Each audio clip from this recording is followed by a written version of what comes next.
नमस्ते। हमेशा खुश रहो बिटियाओं। मैं JVN doctor S Bundela, professor, faculty of education and methodology, session judiciary, जिसमें उच्च न्यायालय का संगठन, organisation of high court. Programme जो कवर करेगा BA BEd 8 sem and BA BEd 2nd sem, और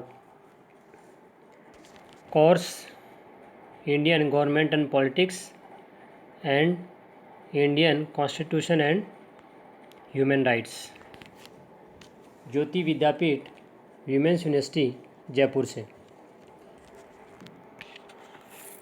लर्नर्स, हमने पिछले जो हमारे सेशंस रहे उनमें उच्चतम न्यायालय, उसका संगठन क्या है, कार्य क्या है, क्षेत्राधिकार क्या है, जुडिशरी में हमने बात करी। अब इसमें हम उच्च न्यायालय के संगठन की बात कर रहे हैं। भारत की एकल न्याय व्यवस्था है, ये हम जानते ही हैं, जिसमें सबसे सर्वोच्च पर उच्चतम न्यायालय है और इसके नीचे उच्च न्यायालय तथा अधीनस्थ न्यायालयों के ऊपर उच्च न्यायालय कार्य करते हैं। राज्य में अगर देखें तो उच्च न्यायालय सबसे शीर्ष पर है। संसद 2 या 2 से अधिक राज्य और एक संघ राज्य क्षेत्र के लिए संयुक्त अर्थात साझा जॉइंट उच्च न्यायालय बना सकता है, ये उसके पास में पावर है। राज्य में 24 उच्च न्यायालय तथा दिल्ली केवल ऐसा संघीय राज्य क्षेत्र है जिसका अपना खुद का न्यायालय है। संसद के द्वारा उच्च न्यायालय के कार्य क्षेत्र में परिवर्तन किया जा सकता है, बढ़ोतरी भी हो सकती है और कमी भी हो सकती है। बात करते हैं न्यायालयों के न्यायाधीशों की नियुक्ति के बारे में। रिक्रूटमेंट ऑफ जज। देखिए, राष्ट्रपति के द्वारा राज्यपाल की सलाह से न्यायाधीशों की नियुक्ति की जाती है। जो उच्च न्यायालय में न्यायाधीश लगेंगे उनमें राज्यपाल की, गवर्नर की एडवाइस लेके प्रेसिडेंट उनको अपॉइंट करता है, रिक्रूट करता है। अब बात करते हैं न्यायाधीशों की योग्यता को लेकर। क्वालिफिकेशंस ऑफ जजेस। सबसे पहला, वो भारतीय होना चाहिए, इंडियन। दूसरा, भारत के न्यायिक कार्य का 10 वर्ष का अनुभव होना चाहिए, 10 ईयर एक्सपीरियंस। इसके अलावा थर्ड है, उच्च न्यायालय में 10 वर्ष का लगातार वो अधिवक्ता के रूप में अनुभव का कार्य किया हो, उसके पास में ऐसा एक्सपीरियंस 10 ईयर का होना चाहिए। अब बात करते हैं औथ की, शपथ की।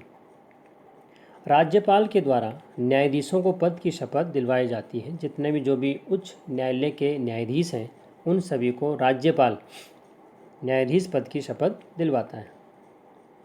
अब बात करते हैं अपन कार्यकाल को लेकर, टर्म को लेकर। देखिए, कार्यकाल जो है 62 वर्ष तक वो काम करते हैं न्यायाधीश उच्च न्यायालय के, और इसके अलावा वो त्यागपत्र देकर पद से हट भी सकते हैं, और इस प्रकार की जो मेन बात है। अब बात करते हैं अपन न्यायाधीश को पद से हटाना हो तो क्या सिस्टम है, क्या व्यवस्था है। देखिए, रिमूवल ऑफ जज, इनको हटाने की एक जो प्रक्रिया है वो महाभियोग की प्रक्रिया है, और जो कि जटिल होती है, संसद में चलती है। वहाँ ये महाभियोग की प्रक्रिया चलती है और दोनों सदनों में से एक में प्रारंभ होती है, दूसरे में भी चलती हैं। दोनों में अगर बहुमत से ये प्रस्ताव पारित हो जाए तो राष्ट्रपति पद से हटने का आदेश न्यायाधीश के लिए जारी कर सकता है। अब बात करते हैं अपन वेतन और भत्तों को लेकर, सैलरी एंड अलाउंसेज। न्यायाधीशों के वेतन, भत्ते और अवकाश तथा पेंशन संसद तय करती है। इस पर कार्य करने के दौरान इनके वेतन और भत्तों में संसद कमी नहीं कर सकती। मान लीजिए सैलरी इनकी 3 लाख है और ये काम कर रहे हैं, तो उस काम करने के दौरान उनमें कमी नहीं की जा सकती है। बढ़ोतरी तो हो सकती है पर कमी नहीं हो सकती है। अब बात करते हैं उच्चतम न्यायालय का जो ढांचा है, संगठन है, ऑर्गेनाइजेशन है, वो कैसा है। देखिए, सबसे टॉप पर उच्च न्यायालय में मुख्य न्यायाधीश होगा जो एक होता है। सीनियर होता है। इसके अलावा इनकी सहायता के लिए अन्य न्यायाधीश होते हैं जो कि समय समय पर आवश्यकता अनुसार राष्ट्रपति के द्वारा तय किए जाते हैं। इनके अलावा काम करने के लिए अन्य अधिकारी और कर्मचारी भी होते हैं जो कि इन न्यायाधीशों की हेल्प करते हैं, इनके आदेशों की क्रियान्विति करते हैं। अब देखिए, भारत के उच्च न्यायालयों में चाहे अलग हो या साझा हो, एक न्यायाधीश ही होगा, ठीक है, और बाकी न्यायाधीश होंगे। तो ये सब तय जो किया जाता है वो राष्ट्रपति के अनुसार, ठीक है। और अब अपन बात करते हैं कि न्यायाधीशों की स्वतंत्रता कैसे बनी रहे। इसके लिए सबसे ज़रूरी है कि पहली बात तो राष्ट्रपति जब इनकी नियुक्ति करता है तो एक न्यायिक परिषद होती है, एक समिति होती है, उनकी सिफारिश से कहीं न कहीं इनको नियुक्त किया जाता है। दूसरा, इनको जो वेतन भत्ते मिलते हैं वो संचित निधि पर भारित होते हैं। उच्चतम न्यायालय के जज के लिए ये प्रावधान जरूर किया गया है।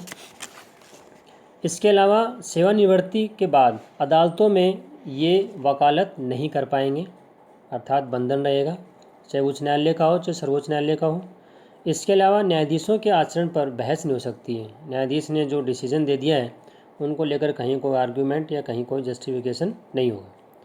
इसके अलावा कार्यपालिका से इनको पृथक रखा गया है, इंटरफ्रेंस इनका एग्जीक्यूटिव से बिल्कुल अलग, ठीक है, वो नहीं कर सकती चाहकर भी। उनका अपना काम है, इनका अपना काम है। इसके अलावा अपना अलग से स्टाफ ये रख सकते हैं। तो इस प्रकार से हम उच्च न्यायालय के बारे में आज हमने देखा। ये सेशन डिजिटल वर्जन 2.0 ज्योति विद्यापीठ महिला विश्वविद्यालय जयपुर द्वारा तैयार किया गया है। मैं आशा करता हूँ कि आप मेरे डिजिटल सेशन से खुश होंगे।